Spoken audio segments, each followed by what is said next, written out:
A rich high school bully thought punching a black girl in front of an entire school would be just another funny viral moment.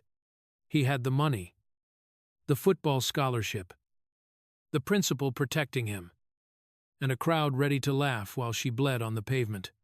But 3 minutes later, her mother arrived, and the people cheering suddenly realized they had attacked the wrong family. What started as a simple school fight turned into a national scandal involving racism, cover-ups, deleted evidence, federal investigations, and the collapse of an entire elite institution. Stay until the end. Because this ending doesn't just ruin one bully's life, it exposes an entire system. And before we begin, comment below where you're watching this video from. The final bell at Westbridge Academy rang through the cold afternoon air, unleashing hundreds of students through the massive iron gates like a flood breaking through a dam. Expensive cars lined the curb outside the campus, while yellow school buses crowded the opposite side of the street. Parents waited impatiently behind tinted windows. Groups of wealthy students laughed loudly beneath the school banners, their designer backpacks hanging loosely over perfectly pressed uniforms. The atmosphere felt loud, careless, normal, the kind of normal Naomi Carter had learned to survive every single day. Naomi kept her eyes forward as she walked down the stone steps of the academy, clutching her worn backpack tightly against her side. She knew the routine by now. Keep moving. Don't make eye contact. Don't react. That was how she survived Westbridge. But today, Ethan Brooks stepped directly into her path before she could reach the gate. Well, look who finally decided to show up, Ethan said, a cruel grin spreading across his face. Several students instantly slowed down nearby. They recognized the tone in his voice. Trouble was coming. Naomi exhaled slowly. Move, Ethan.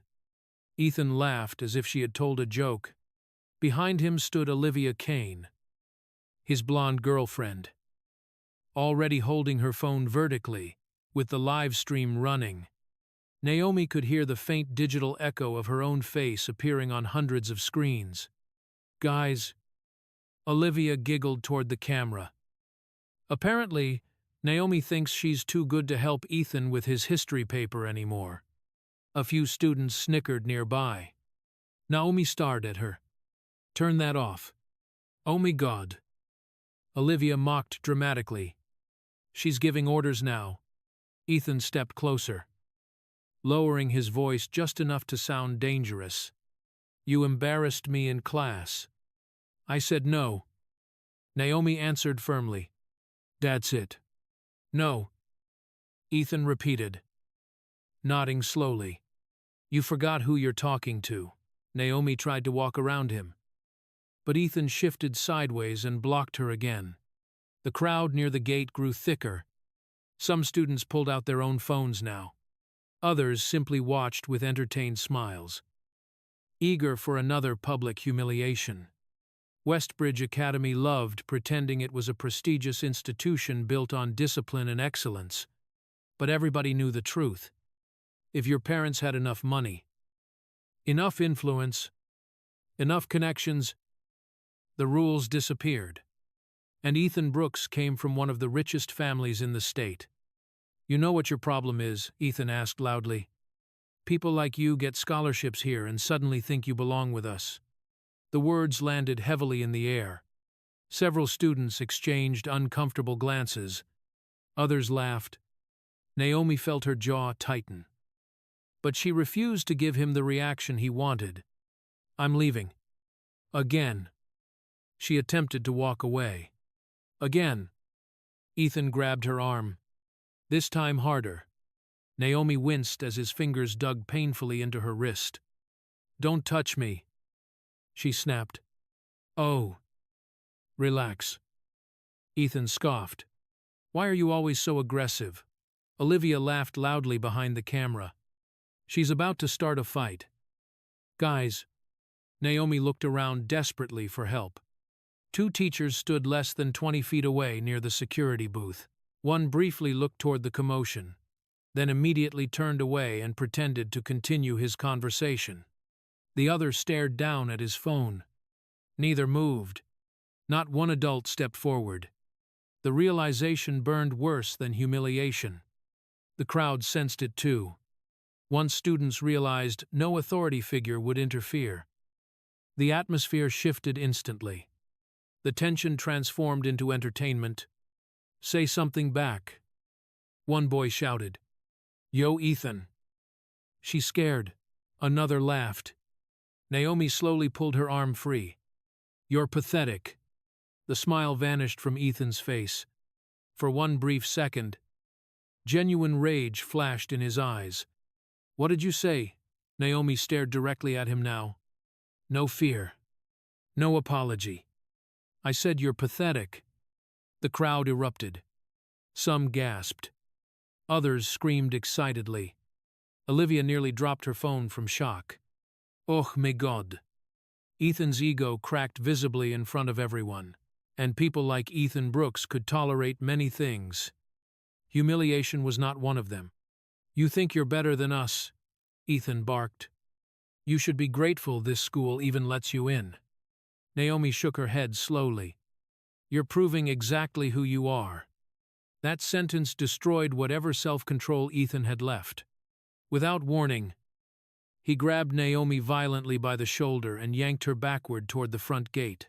Students stumbled away as the confrontation exploded into chaos. Olivia's live stream shook wildly while viewers spammed reactions across the screen.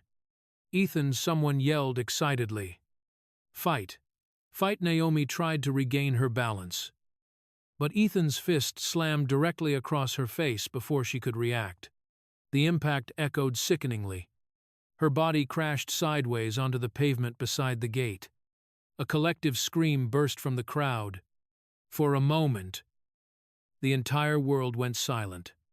Naomi tasted blood instantly. A thin stream ran from the corner of her mouth onto the concrete below. Some students stared in shock. Others laughed, nervously. Phones remained raised everywhere. No one helped her. Not one person moved. Ethan stood above her, breathing heavily, adrenaline surging across his face. But even now, there was no fear in his expression. Only arrogance. Only certainty. He had done this before. Maybe not exactly this. Maybe not this publicly. But he had spent years learning one simple truth. Nothing ever happened to people like him. Olivia slowly lowered her phone, suddenly unsure whether the situation had gone too far. Naomi remained on the ground for several seconds. Then, slowly, she stood. Blood covered her lower lip. One side of her face was already swelling. The crowd waited for tears, for panic, for humiliation. But Naomi Carter did not cry. Instead, she wiped the blood from her mouth with the back of her hand and looked directly at Ethan with a calmness that unsettled him more than screaming ever could. Then she reached into her pocket, pulled out her phone, and typed a single message. "Mom." They finally did it publicly. Near the edge of the crowd, Liam Reed lowered his own phone slightly. Unlike the others, he had not been recording for entertainment. His camera angle had remained perfectly steady from the very beginning. Every insult, every slur, every teacher ignoring the attack. And the punch itself? All captured clearly. Liam stared silently at the screen, realizing this video was about to change everything. Then suddenly, from somewhere beyond the intersection, the deep roar of an engine tore through the afternoon noise. Heads turned instantly. A black SUV came speeding toward the front gates of Westbridge Academy far too fast for a normal arrival. And it wasn't slowing down. The black SUV came to a violent stop directly in front of the gates of Westbridge Academy, its tires screeching against the pavement, hard enough to silence the entire crowd. Students instinctively stepped backward as the engine died. Even Ethan Brooks, still riding the confidence of what he had done, frowned slightly at the sudden interruption. The vehicle itself looked expensive, but not flashy in the way Westbridge parents usually displayed wealth. It was clean, heavily tinted, controlled the kind of car that belonged to people who did not need attention because power already followed them naturally. The driver's door opened first. Then Danielle Carter stepped out. Everything about her felt calm. Too calm. She wore a dark gray coat over a black blouse. Her posture perfectly straight, despite the dozens of students staring at her. No panic crossed her face when she saw Naomi's swollen cheek. No dramatic screaming. No rushing forward in tears. In fact, the complete absence of emotion unsettled the crowd more than rage ever could have. Naomi looked exhausted as Danielle approached her slowly. "You okay?" Danielle asked quietly. Naomi nodded once. "I'm fine." Danielle gently lifted Naomi's chin, examining the bruise forming beneath her eye and the dried blood near her lip. Her expression never changed. But Naomi noticed it immediately, the tiny tightening in her mother's jaw. That was worse than anger. Around them, whispers spread rapidly through the students. "She's not even freaking out. Is that her mom? Why is she so calm?" Ethan folded his arms confidently, trying to reclaim control of the moment. "Your daughter started running her mouth." Danielle turned her head toward him for the first time. The silence that followed felt heavy enough to crush the entire courtyard. Then Danielle asked one simple question. "Who touched my daughter?" No yelling. No threats. Just a cold, precise sentence. Several students immediately looked away. Even Olivia lowered her phone slightly. Ethan smirked, trying to perform for the crowd again. "What are you going to do about it?" Danielle continued staring at him for several long seconds, studying him carefully, memorizing him. That unnerved Ethan far more than insults would have. Before he could speak again, Principal Vaughn finally emerged from the school entrance alongside two teachers who suddenly seemed interested in the situation now that an adult parent had arrived. "Mrs. Carter," Vaughn said quickly, forcing a diplomatic smile. "Let's not escalate things publicly. I'm sure we can resolve this internally." Danielle slowly turned toward him. "Internally," she repeated softly. "Yes," Vaughn continued. "Teenagers make mistakes. We should avoid unnecessary complications that could damage students' futures." Naomi almost laughed bitterly at that sentence.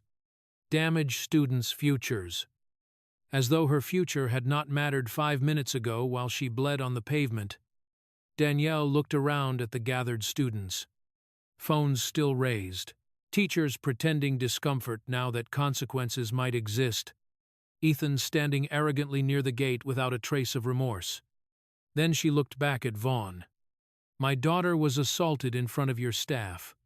Vaughn cleared his throat awkwardly. "We are still determining exactly what happened." "That's convenient," Danielle replied. The principal's fake smile tightened slightly. "Please, let's move this conversation to my office." Inside the administration building, tension followed them through every hallway. Students pressed themselves against lockers, whispering furiously as Danielle walked beside Naomi without saying another word. Teachers avoided eye contact entirely. Something about Danielle's silence made the entire school nervous. Because angry people could be controlled, calm people could not. Principal Vaughn closed the office door behind them and immediately shifted into practice damage control mode. "Now, Mrs. Carter, Westbridge Academy takes these matters seriously." "No," Danielle interrupted calmly. "You take publicity seriously." The room froze. Ethan sat slouched confidently in a chair near the wall beside Olivia and his father's attorney, who had somehow arrived almost immediately. Naomi noticed that detail instantly. The Brooks family had prepared for situations like this before. Vaughn forced another smile. There's no need for accusations. Danielle ignored him completely. I want footage from every camera facing the front gate between 3:10 and 3:25 p.m. A brief pause followed. So brief. Then Vaughn sighed carefully. Unfortunately, the camera covering that section of campus appears to have malfunctioned earlier today. Naomi slowly looked up. Even Ethan's smirk returned instantly. Olivia almost looked relieved. But Danielle smiled. Not a pleasant smile. The kind of smile that appears when someone confirms exactly what they expected. That was fast. She said quietly. Vaughn blinked. Excuse me. You knew the answer before checking. The principal's face hardened slightly. Mrs. Carter. Our IT department informed me. You should tell your IT department. Danielle interrupted. That Westbridge uses automatic cloud redundancy backups for all surveillance systems. Silence. Absolute silence. For the first time since this began, real uncertainty crossed Vaughn's face. Danielle leaned back slightly in her chair. Meaning, somebody didn't just lose footage. Her eyes shifted briefly toward Ethan. Somebody attempted to erase it. Olivia's expression paled instantly. Even Ethan stopped smiling. Naomi watched her mother carefully now. Realizing something terrifying, Danielle had not arrived emotional because she had entered the situation, already thinking several steps ahead of everyone else in the room. Vaughn adjusted his tie nervously. Now hold on, Danielle pulled out her phone. Then, in front of everyone, she calmly dialed a number from memory. The room remained silent as the call connected. Yes, Danielle said evenly. Start the federal documentation. Those 4 words changed the temperature inside the office instantly. The attorney beside Ethan sat upright. Principal Vaughn lost color in his face. Naomi saw the exact moment Ethan realized this situation might finally be different from all the others. Danielle ended the call without another explanation. Then she stood. We're done here for today. As Danielle and Naomi walked out of the office together, every hallway conversation died around them. Students stared openly now. Fear had begun replacing amusement. But outside the walls of Westbridge Academy, something else was already beginning. Because later that same night, across social media platforms and student group chats, a heavily edited clip of the fight suddenly exploded online. And in that version of the story, Naomi Carter looked like the aggressor. By midnight, Naomi Carter had become the villain of Westbridge Academy. The edited clip spread across social media like gasoline catching fire. Olivia Kane uploaded it first with dramatic captions and fake concern layered carefully over every frame. The video began conveniently after Ethan grabbed Naomi's arm, cutting out the racial insults, the harassment, and the escalating intimidation that had happened beforehand. In Olivia's version, Naomi looked aggressive from the very beginning, angry, confrontational, unstable. The footage slowed dramatically right before Ethan struck her, framing the moment as though he had simply reacted in self-defense. Within hours, students reposted it, TikTok, Instagram, private school group chats, even local community pages. The comments multiplied faster than Naomi could process them. She attacked him first. She's always playing the victim. Expel here. She's dangerous. Race baiter. One hashtag dominated them all, number expel Naomi. Naomi sat motionless on the couch inside her house, staring at the endless flood of notifications lighting up her phone screen. Every refresh revealed another cruel message. Another edited repost. Another stranger confidently judging her life through 15 manipulated seconds of video. Outside, rain hammered softly against the windows. But inside the Carter house, the silence felt heavier than the storm. Danielle sat across from her at the dining table, working quietly on her laptop. Occasionally answering phone calls in a calm voice, Naomi could barely hear. Unlike Naomi, Danielle never once opened social media.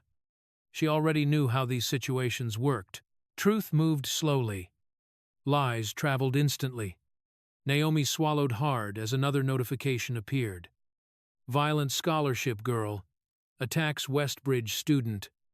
Thousands of likes. Another post showed a screenshot of her standing after the punch. Blood on her mouth. Framed with the caption, "Look at her face." She enjoyed it. Naomi finally threw the phone onto the couch cushions beside her. "I can't do this." Danielle looked up immediately. "Then stop reading it." "They hate me." "No." Danielle answered calmly. "They hate the version they were told to see." Naomi shook her head bitterly.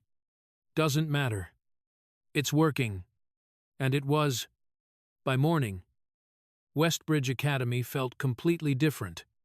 Students who normally ignored Naomi now openly whispered when she passed through the hallways. Some moved away from her dramatically, as if she were genuinely dangerous. Others smirked while scrolling through their phones, making sure she noticed. Several boys intentionally shoulder-checked her near the lockers before laughing and walking away. No teacher intervened. Again, a giant printed poster appeared taped near the cafeteria entrance before first period. "Expel violence from Westbridge." Someone had attached Naomi's yearbook photo beneath it. As Naomi tore the paper down silently, laughter echoed nearby. Olivia stood with her group of friends near the staircase, pretending sympathy while enjoying every second of the destruction she had caused. "It's honestly sad," Olivia said loudly enough for others to hear. "I tried to defend her at first." Naomi kept walking, but the words followed her anyway. "People like her always turn aggressive eventually." That sentence stopped Naomi cold. Not because it surprised her, because nobody challenged it. The silence of everyone nearby became its own kind of agreement. Meanwhile, Ethan Brooks walked through school like a returning hero. Students patted him on the back. Athletes joked with him openly. Several girls even posted supportive selfies with captions calling him strong for enduring public harassment. One student newspaper account uploaded a poll asking whether Westbridge Academy had become unsafe due to rising student aggression. Ethan voted publicly and smiled while doing it. By lunch period, the administration released an official statement to students and parents. Westbridge Academy is currently investigating the altercation involving multiple students. The school remains committed to hearing both sides fairly and maintaining campus safety for all. Both sides. Naomi nearly laughed when she read it. There were not two sides to getting punched in the face, but both sides protected institutions from responsibility. It turned violence into a debate instead of a fact. That evening, Danielle sat alone in her home office, reviewing documents, while Naomi rested upstairs in exhausted silence. Legal folders covered the desk beside Danielle's laptop. Screenshots, timestamps, archived posts. Every lie being spread online was already being cataloged carefully. Then a new email notification appeared. No sender name. Encrypted address. Subject line, "You need to see this." Danielle opened it carefully. Inside contained only one sentence. "The real video still exists." And beneath it, a downloadable file. Danielle's expression sharpened instantly. She clicked play. The video quality was remarkably clear, filmed from a steady angle several yards away from the confrontation. Unlike Olivia's version, this footage showed everything from the beginning. Ethan blocking Naomi repeatedly, grabbing her arm. The teachers refusing to interfere, Olivia live-streaming proudly. And then Danielle heard it. A sentence Ethan had spoken seconds before throwing the punch. Clear. Undeniable. "You people should know your place before someone reminds you." Danielle paused the video immediately. The room became silent except for the rain outside. Slowly, she replayed the sentence again and again, not because she needed confirmation, because she understood exactly what it meant. This was no longer just a school fight, no longer just bullying. That sentence transformed the entire incident into something far more dangerous for the Brooks family, for Westbridge Academy, and for everyone who had tried covering the truth. Upstairs, Naomi remained unaware as Danielle leaned back slowly in her chair, eyes fixed on the frozen image of Ethan Brooks, smiling confidently moments before the assault. For the first time since arriving at Westbridge, Ethan had made a mistake powerful enough that money alone might not erase it. And if this video became public, it would not just destroy his reputation, it could destroy his entire future. Rain covered the city in a dull gray haze the night Liam, Reed, arrived at the Carter house. He stood nervously beneath the porch light with his hood pulled low, glancing repeatedly toward the street as though someone might have followed him. Inside, Danielle Carter opened the door herself, her expression calm but unreadable the moment she recognized him. "You came alone?" she asked quietly. Liam nodded once. "Nobody knows I'm here." Danielle stepped aside without another word. Naomi sat at the dining table when Liam entered, still wearing an oversized sweatshirt that partially hid the fading bruise on her face. She looked exhausted. Days of public humiliation had drained something out of her that sleep could not repair. For a moment, Liam almost lost the courage to speak at all. Then he pulled a flash drive from his pocket. "This is the original file," he said softly. The room became silent. Danielle took the drive carefully and inserted it into her laptop without hesitation. Within seconds, the raw footage filled the screen.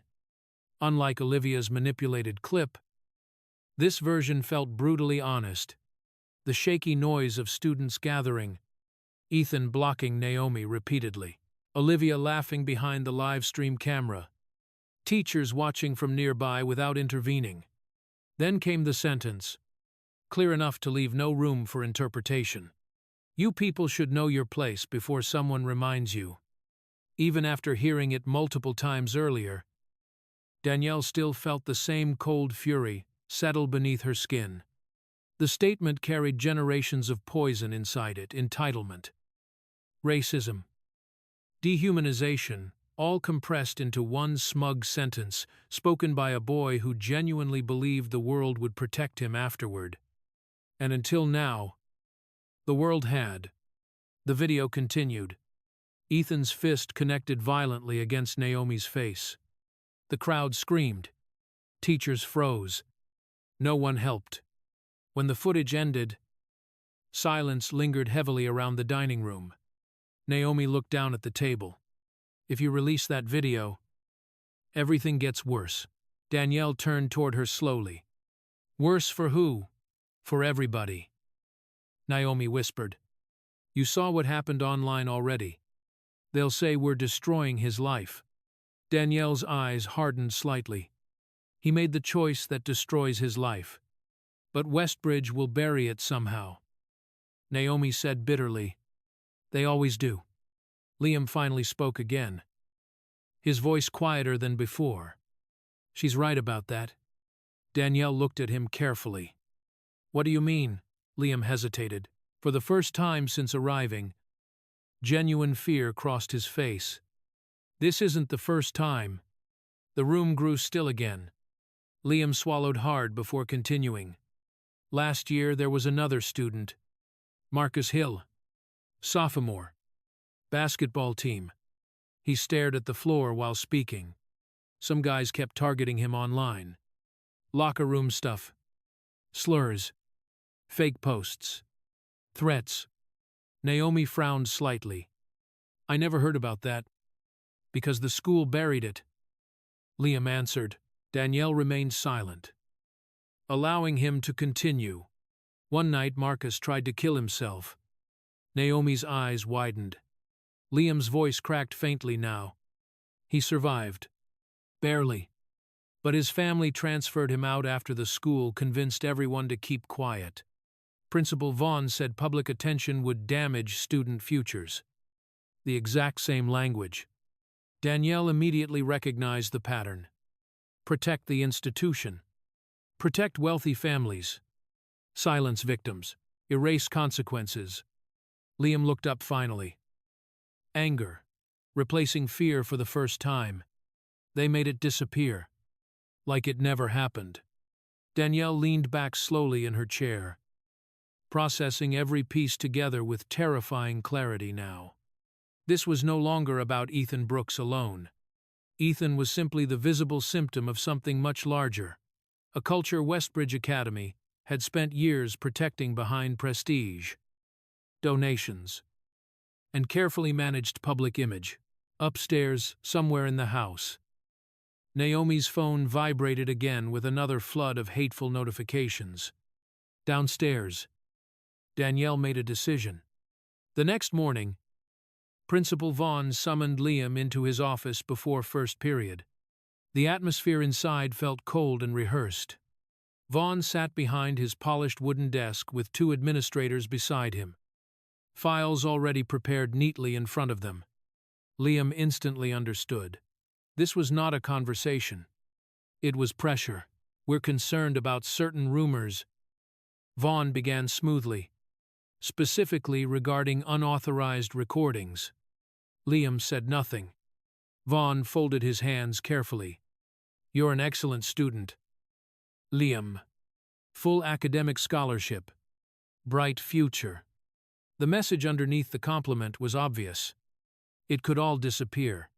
One administrator slid paperwork across the desk slowly. Your parents would certainly hate unnecessary complications. Liam felt his stomach tighten. Then Vaughn lowered his voice slightly.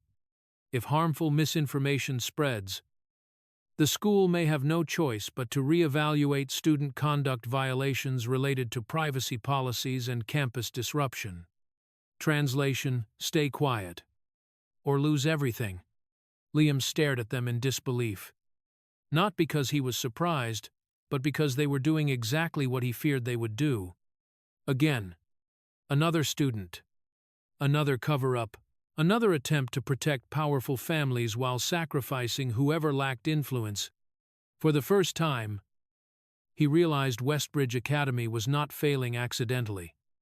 It was functioning exactly as designed.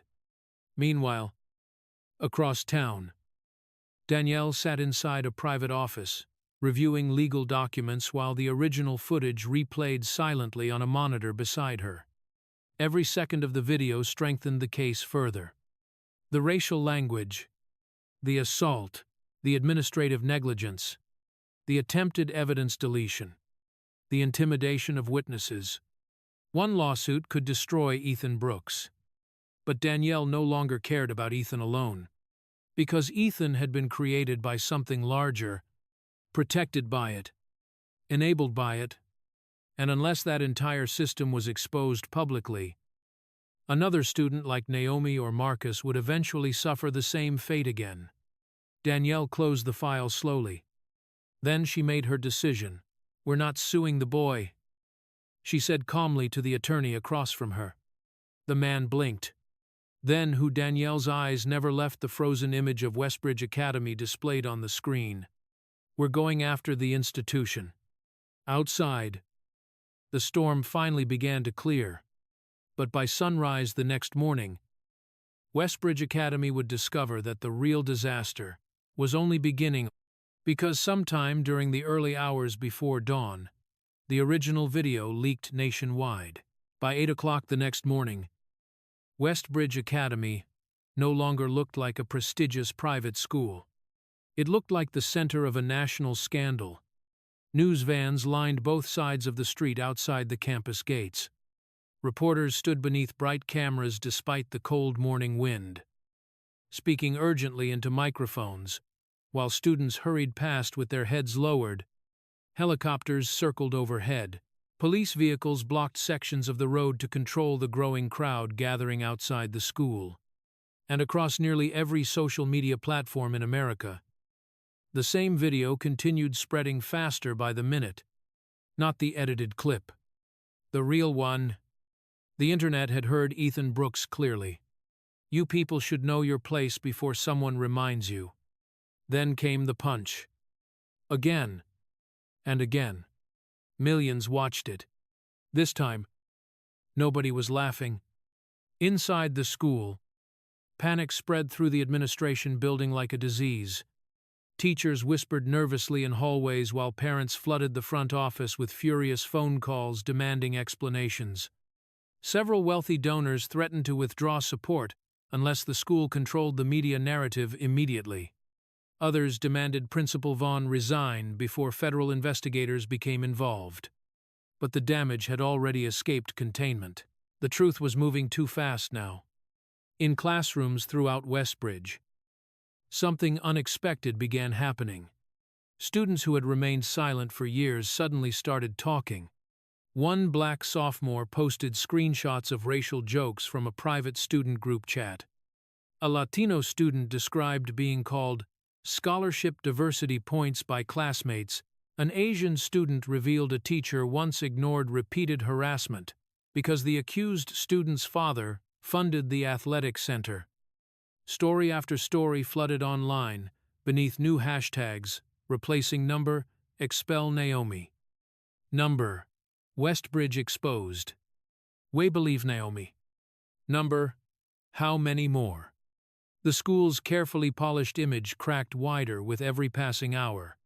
Yet even now, some parents refused to blame Ethan. Inside a packed emergency parent meeting that afternoon, outrage exploded across the auditorium. Wealthy mothers wearing designer coats argued loudly with administrators, while fathers demanded the media be banned from campus entirely. "This girl destroyed the reputation of our school," one woman shouted angrily. Another parent immediately agreed. "My son's college applications are now connected to this scandal because she couldn't stay quiet." Naomi sat beside Danielle near the back of the room, stunned by the complete absence of accountability. Not one of them mentioned Ethan's violence first. Not one. To them, the real crime was exposure. A tall man near the front stood up furiously. "This should have stayed internal," Danielle finally spoke.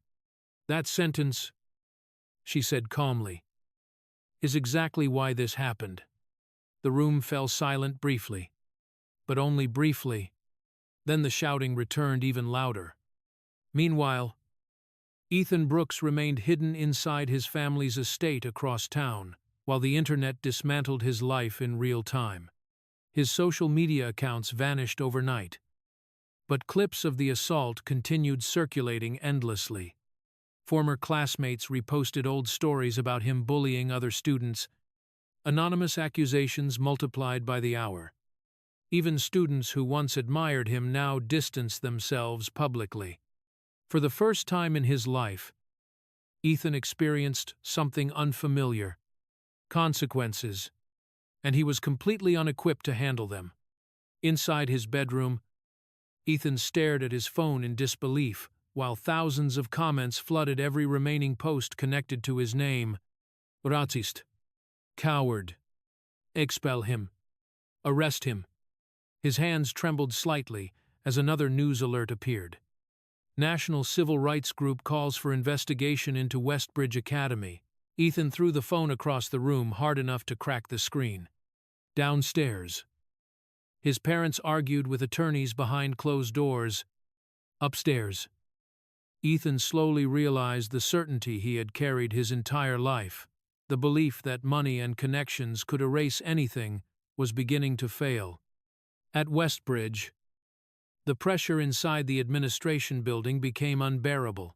Principal Vaughn moved rapidly between meetings, trying desperately to stop the collapse surrounding him. But every statement released by the school only made things worse. Every carefully worded apology sounded rehearsed. Every attempt to minimize responsibility triggered more backlash online.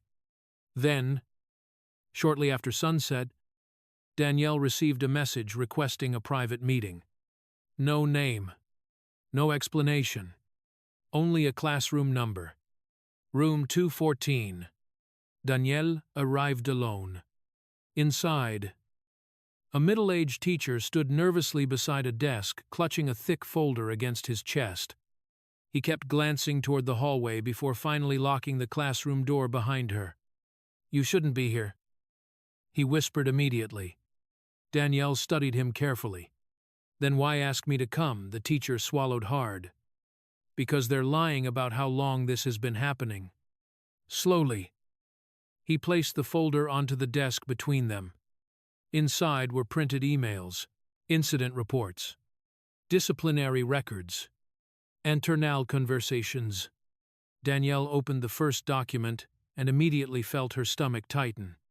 Several student assault complaints had been marked resolved without documentation. Others contained instructions from administrators telling teachers not to escalate racially sensitive matters externally.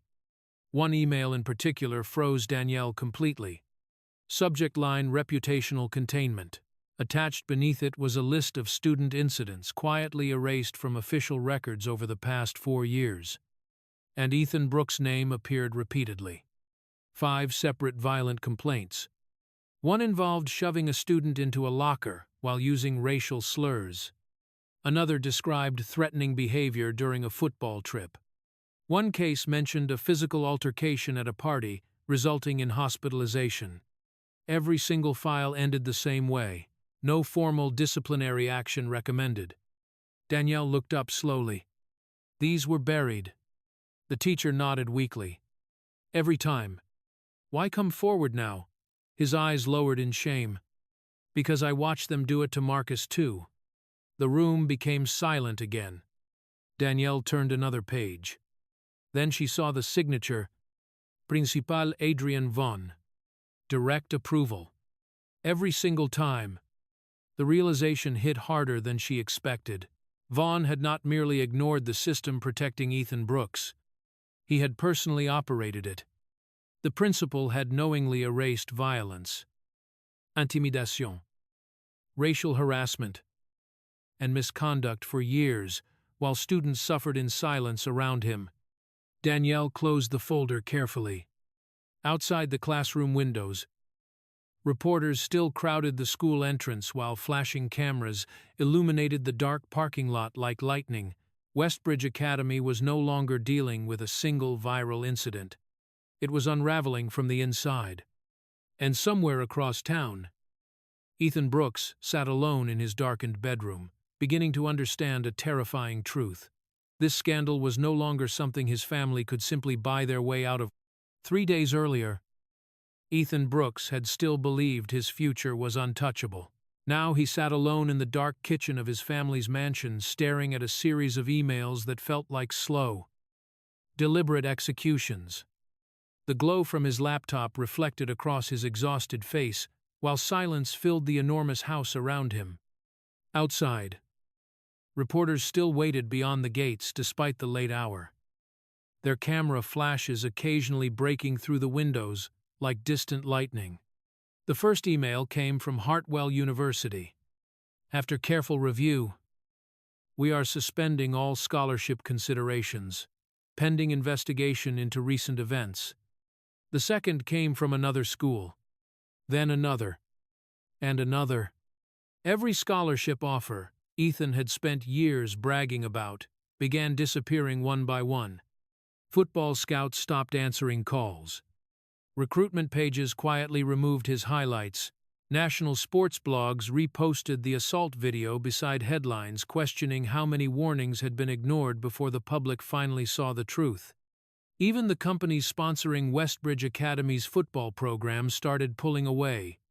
One major donor released a public statement condemning violent, discriminatory behavior inconsistent with organizational values. Another suspended financial support entirely until the school completed a full independent investigation. The collapse spread fast, faster than Ethan could process. He refreshed his phone, constantly searching desperately for support.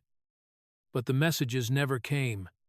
Friends who once crowded around him at parties suddenly stopped replying. Group chats went silent the moment he entered them. Several teammates even unfollowed him publicly to protect themselves from backlash. By the time Ethan arrived at football practice that afternoon, he realized nobody was waiting for him anymore. The locker room became painfully quiet the moment he walked inside. Conversations stopped. Players avoided eye contact. One boy quietly grabbed his bag and moved to another bench entirely. Ethan forced a bitter laugh. Seriously, nobody answered. The isolation hit harder than the internet hatred ever had. Online strangers didn't matter. But this teammate's pretending he no longer existed shattered something deeper inside him. Coach Reynolds eventually entered carrying a clipboard but refused to look Ethan directly in the eye. "We need to talk." Inside the coach's office, the atmosphere felt colder than Ethan had ever experienced before. The trophies lining the shelves suddenly looked meaningless. Coach Reynolds exhaled heavily. "School administration wants you off the field temporarily." Temporarily, Ethan snapped. "You saw the video. She was provoking me." The coach's expression hardened immediately. "Stop talking like this is still fixable through excuses." Ethan froze. Coach Reynolds leaned forward slowly. "Do you understand what's happening out there right now?" Ethan looked away. "No." The coach answered for him. "You don't." He tossed several printed documents onto the desk. News articles, sponsor withdrawals, parent complaints, screenshots of national outrage. "This program may lose funding because of you." The words landed like punches. For years, football had protected Ethan from consequences. Coaches overlooked behavior because he won games. Teachers ignored complaints because recruiters wanted him. Administrators buried incidents because wealthy parents funded the school. But now football itself was becoming collateral damage. And suddenly Ethan was no longer valuable enough to protect. When he left the office, several teammates immediately walked out of the locker room to avoid crossing paths with him. Ethan stood there alone between rows of empty benches, realizing his reputation had not merely cracked. It was dying. At home later that night, the situation grew worse. His father sat in the study surrounded by attorneys and financial advisors, while television networks replayed the assault footage endlessly in the background. Every channel discussed the scandal now. Every anchor questioned how many prior incidents Westbridge Academy had concealed. Ethan entered cautiously. "Dad, do not speak." The sharpness in his father's voice immediately silenced the room. For the first time in Ethan's life, his father looked at him not with pride or protection, but disgust. One attorney spoke carefully. "There's increasing pressure for criminal charges." Another added, "Civil exposure could become catastrophic if prior incidents become admissible." Ethan's chest tightened. "I said I'm sorry." His father stood slowly. "You're sorry because you got caught." Ethan flinched. The room remained deadly quiet. Then his father crossed the distance between them in 3 furious steps and slapped him hard across the face. The sound echoed through the study. Everyone froze. Ethan stared in complete shock, one hand against his cheek. His father had never hit him before, never even come close. But the man standing before him now no longer looked like a protective parent defending his son. He looked like someone watching his empire burn. "You arrogant idiot." His father hissed. "Do you understand what you've done?" Ethan's breathing became uneven. "You destroyed your future." Another step closer. "You destroyed this family's name." And finally, the sentence that shattered him completely. "You were handed everything, and you still weren't smart enough not to ruin it." Ethan looked away quickly, humiliated in a way he had never experienced before. Not at school, not online, not even from the public hatred surrounding him. This felt personal, real. For the first time, Ethan understood consequences were no longer abstract threats adults used to scare other people. Consequences had entered his house now, sat at his table, destroyed his future, inch by inch, and there was no escaping them. But the final betrayal came from the last person he expected, Olivia Kane. The same girl who live-streamed the attack. The same girl who defended him online. The same girl who once swore she would never let him fall alone. That night, Olivia posted a statement across her social media accounts. At first, it sounded carefully sympathetic. Then came the confession. She claimed Ethan had anger problems for years. She described him intimidating students at parties, mentioned fights, threats, even previous assaults. Then Olivia released screenshots of private conversations where Ethan bragged about administrators protecting him because of his family connections. Within minutes, the internet exploded again. Olivia wasn't trying to save Naomi. She was saving herself. And Ethan knew it immediately. The final person standing beside him had just stepped away from the wreckage before it fully collapsed. Upstairs in his bedroom later that night, Ethan sat motionless on the edge of his bed, staring blankly at the wall, while another flood of notifications lit up his phone. His entire life had been built on certainty. Certainty that money, influence, and status would always absorb consequences before they reached him. Now that certainty was gone, and beneath it, there was nothing. Then came the sound. 3 heavy knocks echoed downstairs through the house. Not reporters this time. Not lawyers. Police. Ethan slowly lifted his head as voices murmured below. His mother gasped softly. One officer spoke firmly near the front door. And for the first time since throwing that punch outside Westbridge Academy, Ethan Brooks felt genuine fear. But somewhere else in the city, another person was also beginning to realize their own collapse had already started. Principal Adrian Vaughan. What began as one violent moment outside a school gate was now tearing apart the entire foundation of Westbridge Academy. National media no longer described the scandal as a student assault case. Headlines had changed. Commentators now questioned whether one of the country's most prestigious private schools had spent years systematically protecting wealthy students while quietly destroying the futures of everyone else. And Danielle Carter was beginning to understand. The truth went far deeper than even she first imagined.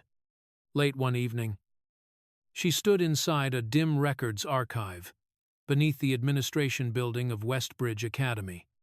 Rows of old filing cabinets stretched through the cramped storage room, while fluorescent lights buzzed faintly overhead. A court order had finally forced the school to surrender portions of its internal records.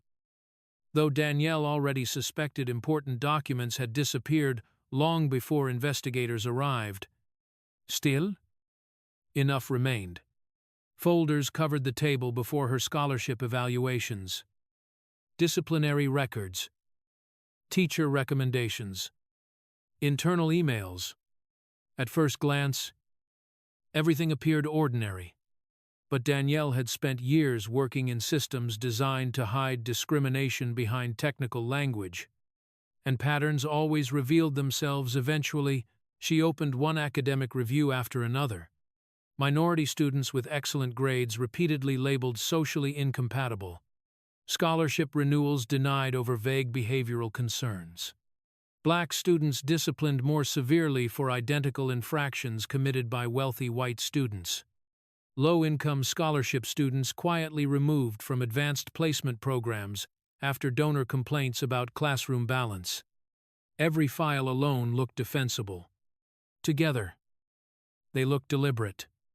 Danielle slowly leaned back in her chair, staring at the evidence spreading across the table like pieces of a machine finally exposed. Westbridge had not simply tolerated bias. It had institutionalized it. Meanwhile, upstairs, the school's board of trustees held an emergency meeting behind closed doors, while reporters crowded the sidewalks outside the campus gates. Furious voices echoed through the conference room as wealthy board members demanded solutions before federal investigators widened their inquiry. "We need Vaughan gone immediately," one trustee argued. Another disagreed instantly. If he falls publicly, he takes the entire school with him. He already has. The room descended into chaos. Because everyone understood the same terrifying reality now, Westbridge Academy's survival depended on controlling how much truth still remained hidden. But truth had already started leaking from too many directions. And one of those directions was Liam Reed. At his small suburban home across town, Liam sat awake near the living room window long after midnight. Anxiety twisting through his chest every time headlights passed outside. Since giving Danielle the original video, strange things had started happening.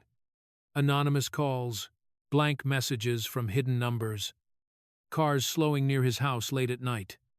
His parents noticed it too. His mother wanted him to stop cooperating entirely. His father feared retaliation from the school. Neither slept much anymore. Then, shortly after 2 a.m., the crash came. Glass exploded across the front room as a brick shattered through the window. Liam's mother screamed upstairs. His father rushed into the hallway while Liam froze in shock, staring at the object lying among broken glass on the floor. Wrapped around the brick was a folded piece of paper. "Stop talking. Nothing else. No signature needed." By morning, police documented the vandalism, while neighbors whispered nervously from nearby driveways. But Liam already understood the message clearly. Someone wanted him frightened enough to disappear. Unfortunately for them, fear was slowly turning into anger instead. That same afternoon, Danielle uncovered the document that changed everything. It appeared buried deep inside archived disciplinary files from nearly 7 years earlier. Most of the report had been heavily redacted, but enough remained visible to reconstruct the story. A female student, a wealthy senior athlete, an off-campus party, an assault accusation quietly labeled unsubstantiated due to insufficient witness cooperation. But attached beneath the report sat several internal emails Danielle immediately recognized as extraordinary. One line froze her completely. "We cannot afford another reputational incident involving donor families. Another Principal Vaughn has approved private resolution." Danielle read the final document twice before setting it down slowly. The victim had transferred schools less than 2 weeks later. No police investigation followed. No disciplinary action occurred, and the accused student graduated with honors. Danielle closed her eyes briefly, overwhelmed not simply by corruption, but by the scale of it. This system had operated for years. Students protected, victims erased, records manipulated, futures destroyed quietly behind expensive walls and polished brochures. Naomi had not exposed an isolated injustice. She had cracked open an institution built on them. Later that evening, Danielle received another call. This one mattered more than any before it. A former Westbridge employee wanted to speak publicly. The woman had worked in student administration nearly a decade earlier before resigning suddenly. According to Danielle's contact, she possessed internal emails, deleted reports, and first-hand knowledge of disciplinary cover-ups involving wealthy families and racial discrimination policies. "She's scared," the caller warned. "But she's ready." Danielle stared silently through her office window after the call ended, while television coverage of Westbridge played muted in the background. Protesters now gathered daily outside the school gates, demanding resignations and federal intervention.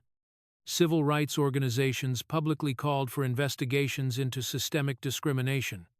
Former students from across the country had begun sharing stories online under anonymous accounts. The scandal was evolving too quickly now for anyone to contain. Somewhere across the city, Principal Vaughn sat alone inside his dark office, surrounded by shredded documents and unanswered phone calls. Realizing the structure he spent years protecting was collapsing around him piece by piece. And for the first time since this nightmare began, Danielle understood something critical. Westbridge Academy was no longer fighting to save its reputation. It was fighting for survival, because this was no longer just a story about school bullying. It had become a national scandal about power, race, corruption, and the machinery institutions used to protect themselves at the expense of vulnerable students. And once the former employee stepped forward publicly, the entire country would finally see how deep the rot inside Westbridge truly went. By the following Monday, Westbridge Academy no longer resembled a school at all. It resembled a battlefield between two versions of reality. One side still clung desperately to the illusion that the scandal surrounding Naomi Carter had been exaggerated by media outrage and political pressure. Wealthy parents demanded order be restored. Administrators released carefully polished statements about healing and moving forward.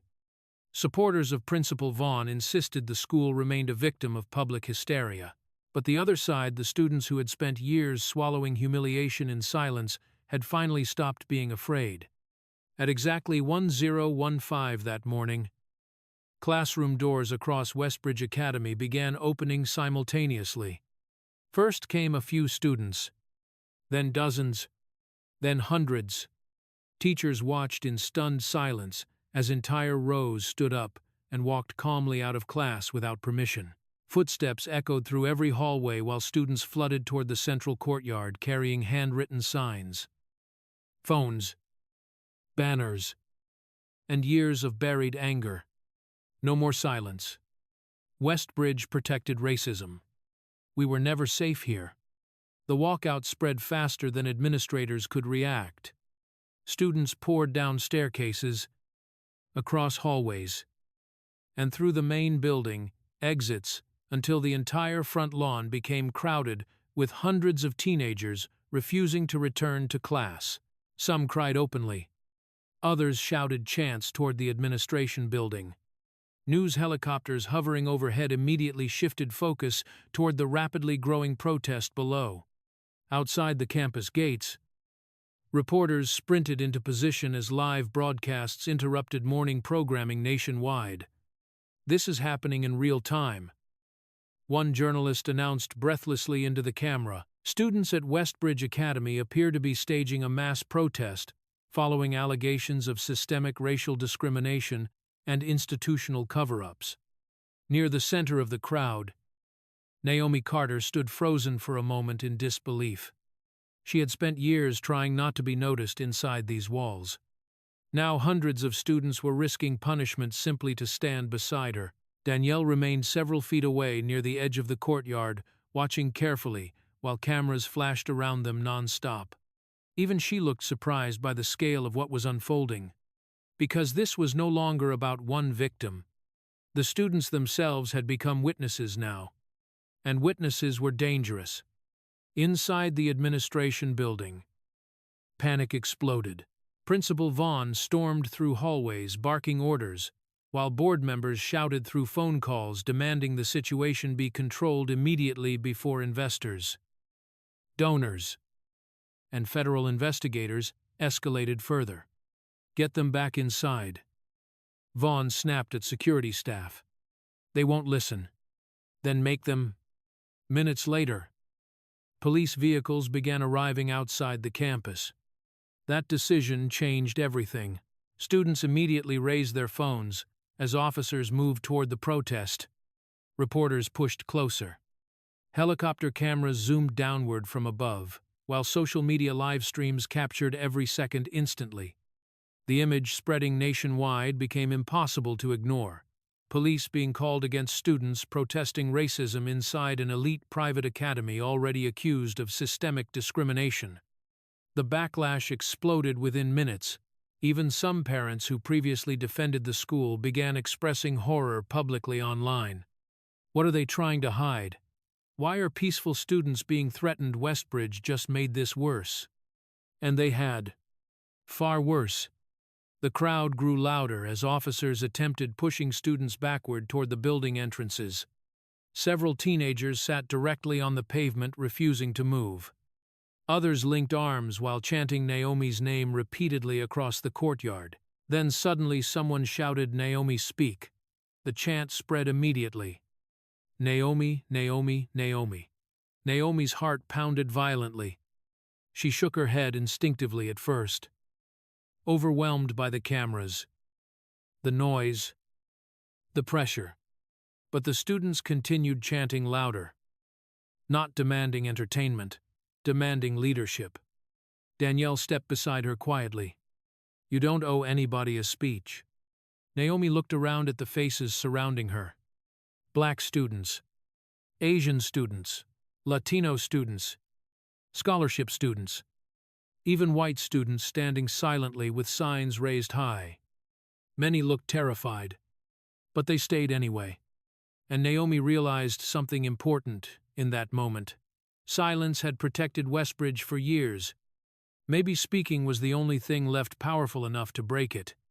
Slowly, she stepped forward onto a stone bench near the center of the courtyard. The chants faded immediately.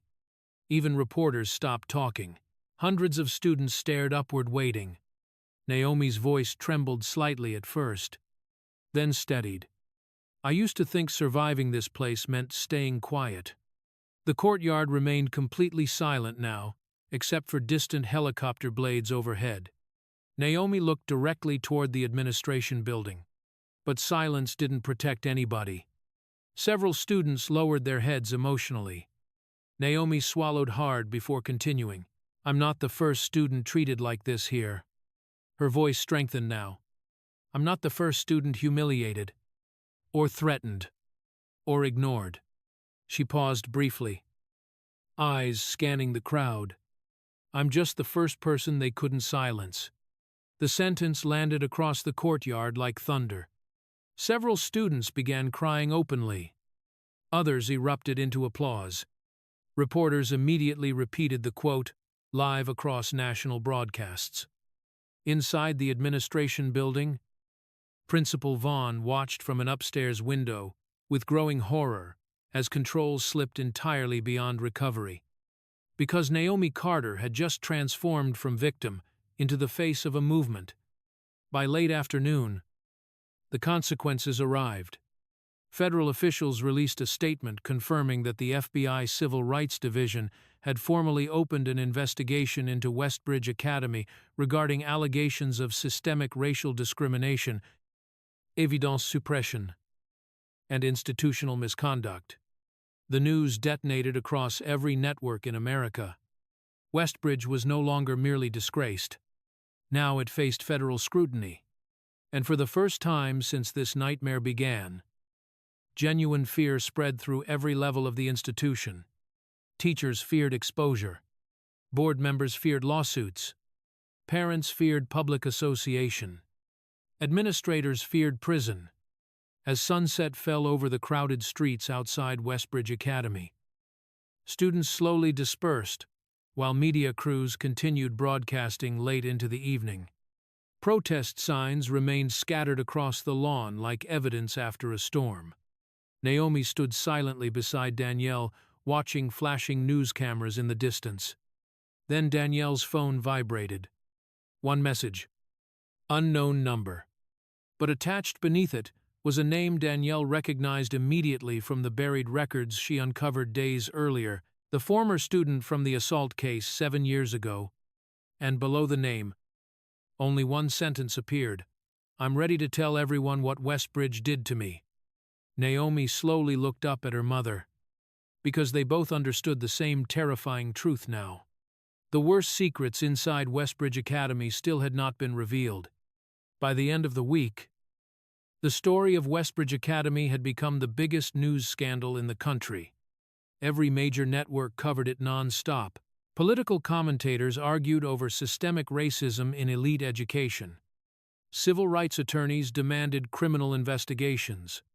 Former students flooded social media with testimonies about years of intimidation, favoritism, and quiet discrimination hidden behind Westbridge's polished reputation. But nothing shook the nation like the interview with Marcus Hill. The network promoted it for hours beforehand. The former Westbridge student speaks for the first time, at exactly 8 o'clock. Millions tuned in. Inside the Carter home, Naomi sat silently beside Danielle on the living room couch as the program began. Neither spoke. The atmosphere felt heavy, almost unreal. Naomi still struggled understanding how the worst moment of her life had somehow cracked open years of buried pain belonging to dozens of other people. Then Marcus appeared on screen. He looked older than his age somehow, as though stress had aged him long before adulthood arrived. His hands trembled slightly while adjusting the microphone clipped to his jacket. For several seconds, he simply stared at the floor before finally speaking. "I used to believe what happened to me was my fault." The interviewer remained quiet. Marcus swallowed hard. "That's what Westbridge trained us to think." Clips of Westbridge Academy played behind him while Marcus described arriving at the school years earlier on academic scholarship. At first he thought he had finally escaped poverty, finally reached opportunity. But slowly, he realized students like him existed at Westbridge only as long as they stayed silent and grateful. Then he mentioned Ethan Brooks. Naomi stiffened immediately beside Danielle. Marcus described repeated harassment inside locker rooms, parties, hallways, and school trips. Ethan and several friends targeted him constantly, mocking his clothes, his neighborhood, his race. Teachers ignored it. Administrators minimized it. Coaches warned Marcus not to create problems that could damage the team's reputation. Then Marcus described the night. Everything escalated. An off-campus party, alcohol, humiliation filmed on phones, and Ethan shoving him violently down a staircase while several students laughed nearby. "I hit my head hard enough to black out," Marcus said quietly. The interviewer looked stunned. "Was Ethan disciplined?" Marcus laughed bitterly. "No. Instead," Marcus explained, "Westbridge administrators privately pressured his family to stay silent. They offered support agreements, counseling resources, tuition compensation, anything necessary to avoid public scandal. His mother accepted eventually. Not because she trusted the school, because she feared they would destroy Marcus completely if they fought back."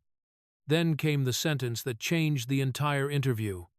3 months later, Marcus whispered, "I tried to kill myself." Silence filled the television studio. Inside the Carter house, Naomi covered her mouth emotionally, while Danielle stared motionless at the screen. Marcus explained how years of humiliation, isolation, and institutional silence convinced him his life no longer mattered. He survived only because his younger sister found him in time. But even after that, Marcus said softly, Westbridge still cared more about protecting itself than protecting students. The nation erupted instantly.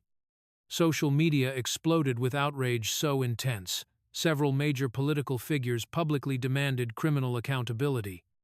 Protesters gathered outside Westbridge Academy overnight, carrying signs demanding arrests and resignations. News anchors openly questioned whether Principal Vaughn and other administrators obstructed investigations for years. The pressure became unbearable.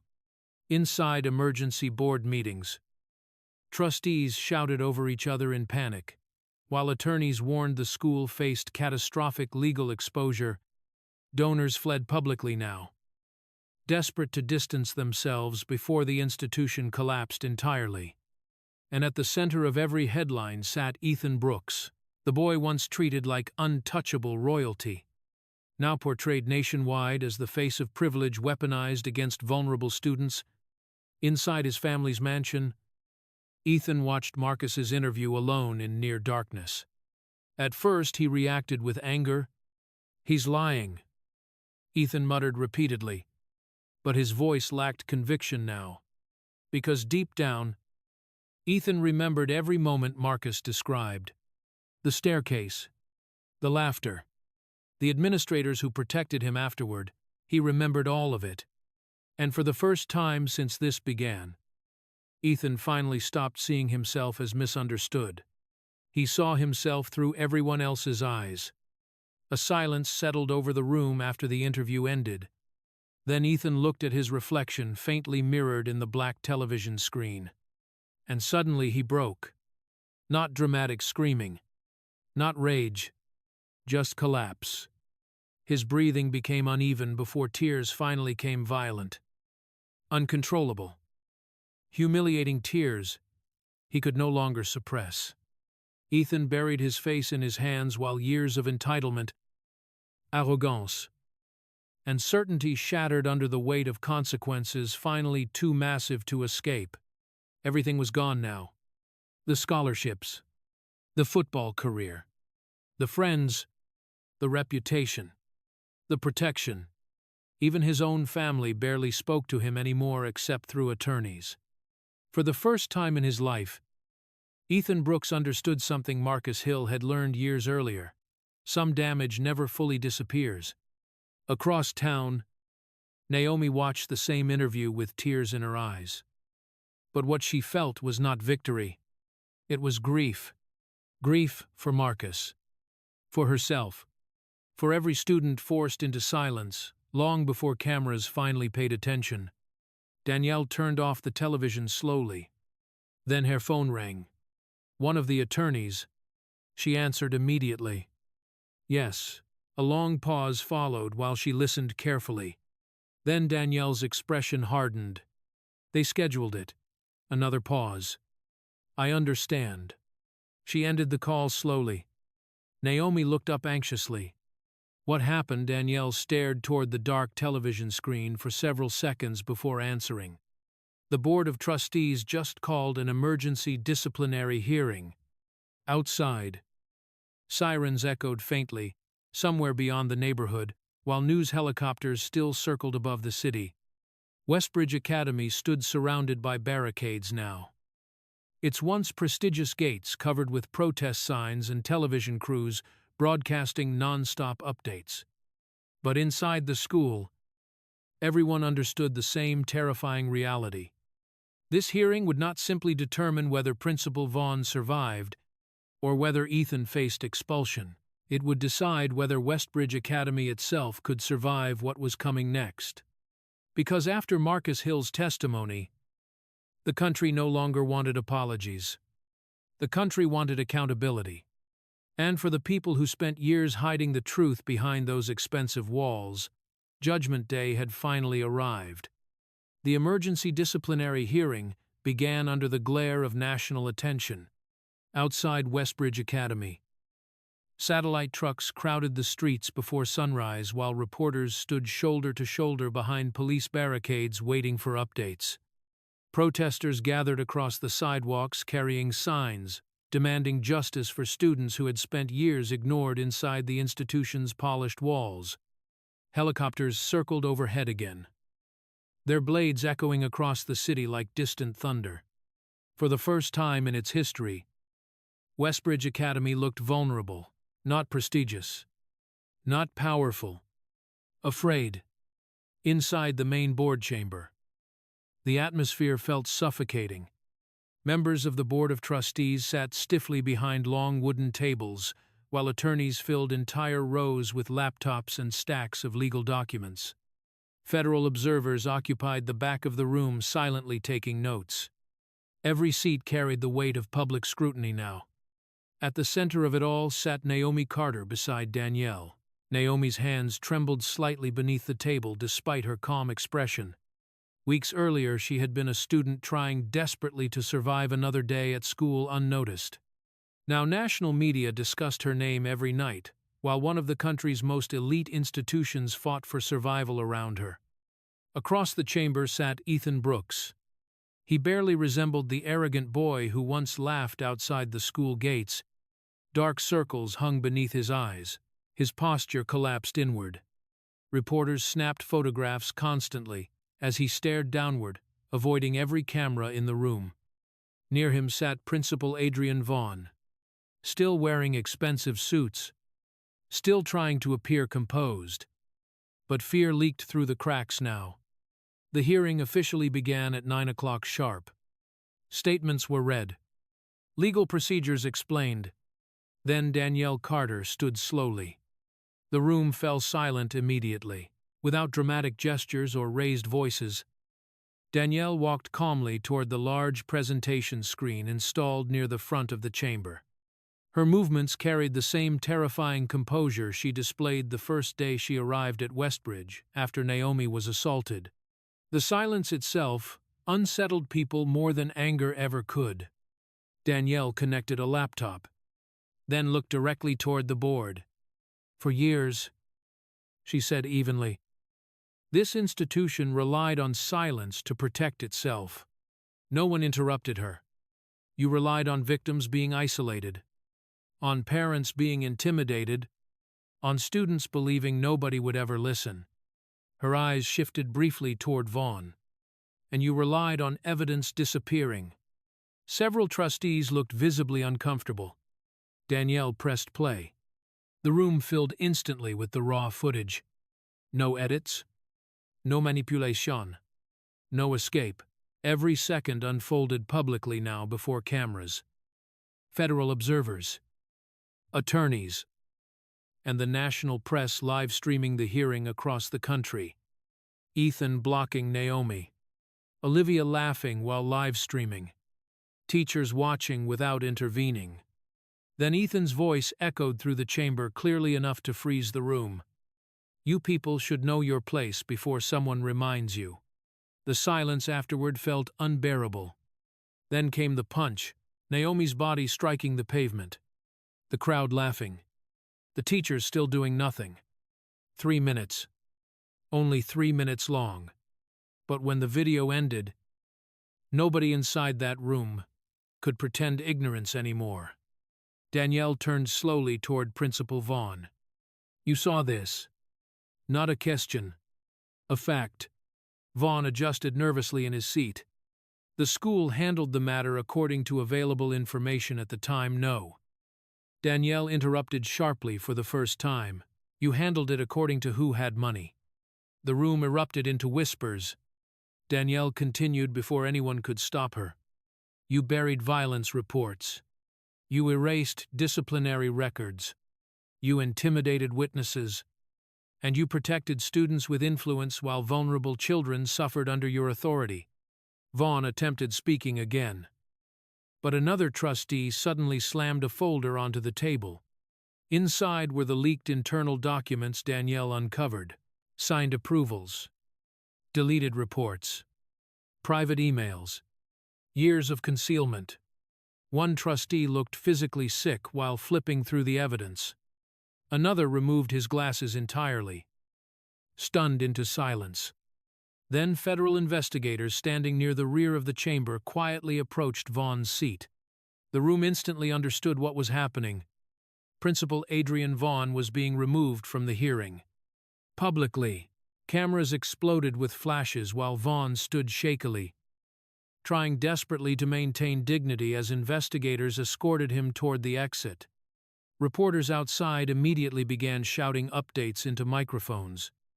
"Westbridge principal escorted from disciplinary hearing. Federal investigation expands." The institution was collapsing in real time. Across the room, Ethan stared downward while attorneys whispered frantically beside him. Another official statement had already been released that morning. All athletic scholarship considerations permanently revoked. And shortly afterward came confirmation that prosecutors intended pursuing formal assault charges. Ethan closed his eyes briefly as the reality settled completely over him. There would be no recovery from this. No hidden solution. No powerful adult arriving to erase consequences anymore. The system that protected him was dying beside him now. Outside the hearing room, national media continued broadcasting non-stop coverage, while protesters cheered Vaughn's removal from the building. But inside, Naomi sat quietly amid the chaos, feeling something unexpected. Not triumph. Relief. Because for the first time since arriving at Westbridge Academy, the truth no longer belonged only to the victims carrying it alone. Everyone had seen it now. Weeks later, after investigations officially expanded and multiple administrators resigned, Naomi finally returned to school. The morning felt strangely quiet as she walked through the front gates of Westbridge Academy again. Construction crews worked near the entrance installing entirely new security systems, while temporary administrators supervised policy reforms under federal oversight. The old atmosphere of untouchable privilege had vanished.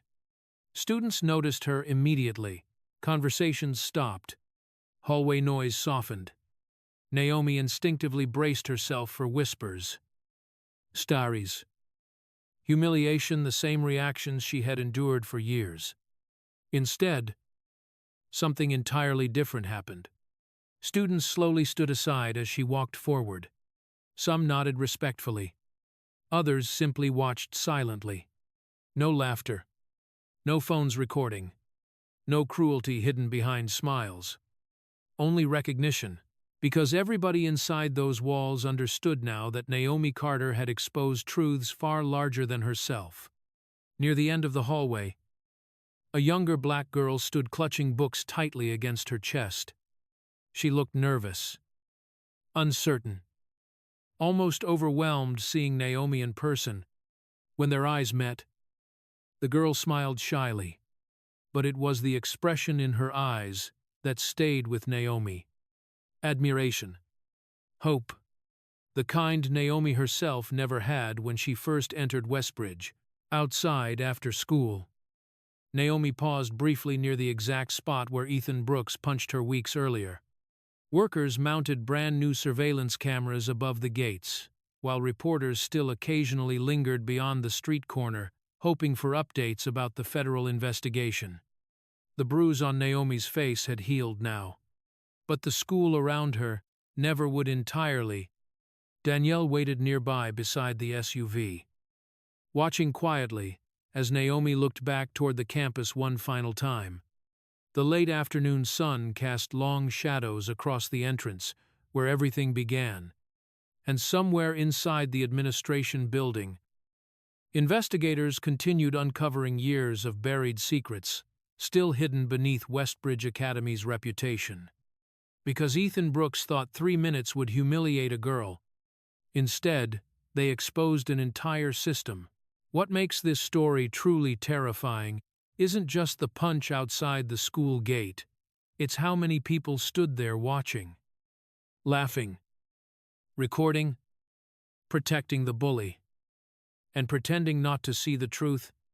Westbridge Academy didn't collapse because one boy lost control for 3 minutes. It collapsed because an entire system spent years protecting power while silencing victims. And in the end, the one girl they thought they could humiliate became the reason the whole country finally looked behind the curtain. Now, I want to ask you, if Liam never recorded the real video, do you think Ethan and Westbridge would have gotten away with everything if this story kept you hooked until the end? Make sure to like the video, share it with someone who loves intense drama stories, and subscribe to the channel for more powerful stories about justice, racism, betrayal, and revenge that expose the darkest sides of privilege and power.